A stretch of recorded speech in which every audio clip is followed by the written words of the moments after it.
because everybody really is steeling themselves with the possibility that this icon or archetype of constancy is possibly going to be leaving us. I know this is in celebration of the Queen's Platinum Jubilee, which is right around the corner right now, which it seems, I feel like we've been talking about this for months, and now, we're just a few months away, but obviously the Queen's health is still a topic of conversation.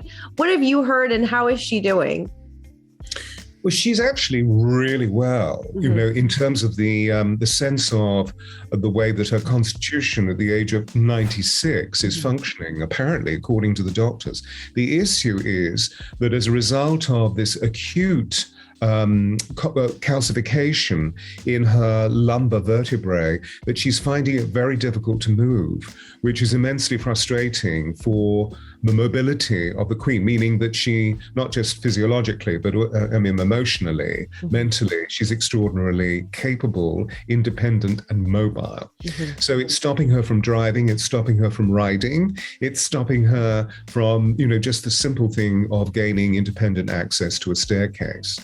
It looks as though we're going to see her in a wheelchair. And that's going to be a huge shift of consciousness for Her Majesty, because she's always shown this fearless and powerful independence. And so the very fact that she is having to give her power away, as it were, to that level of mobility, the wheelchair, rather than being able to motor herself down the aisle at Westminster Abbey, is very concerning.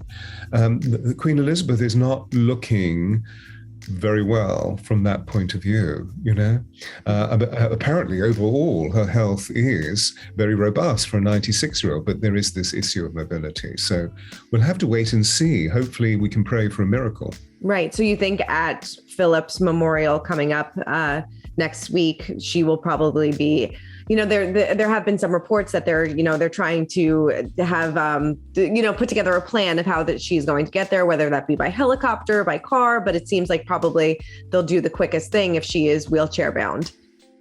Yes, because, after all, it's a drive of 30 miles from Windsor Castle into the centre of London to the venue. It's Westminster Abbey, I think, isn't it, where it's taking place, which is the Sovereign's Church. So most major activities such as this take place there.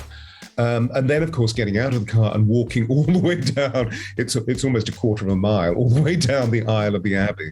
It's a very ancient medieval building. So I think she's going to be flown in via helicopter and then supported by a wheelchair. But let's wait and see. Maybe she will muster and have a miraculous recovery. So that she can be.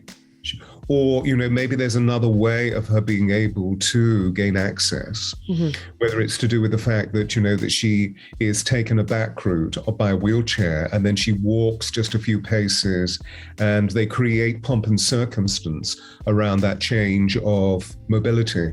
We'll have to wait and see. As usual, Buckingham Palace is being extraordinarily quiet.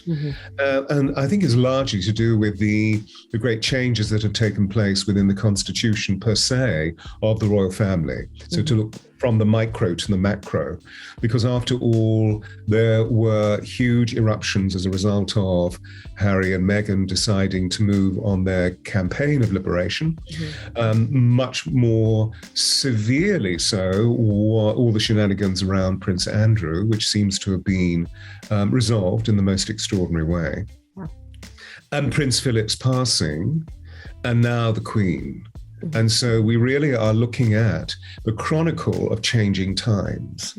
And this is sending shockwaves through the British nation, because everybody really is steeling themselves with the possibility that this icon or archetype of constancy is possibly going to be leaving us. And in a time, as we were just discussing, after 2 years of the global pandemic, moving into this terrible war that is on the brink of expanding throughout Europe and possibly elsewhere. I'm talking about the terrible conflict in Ukraine, that everybody is feeling very uncertain anyway. So it's time for our prayers, I believe.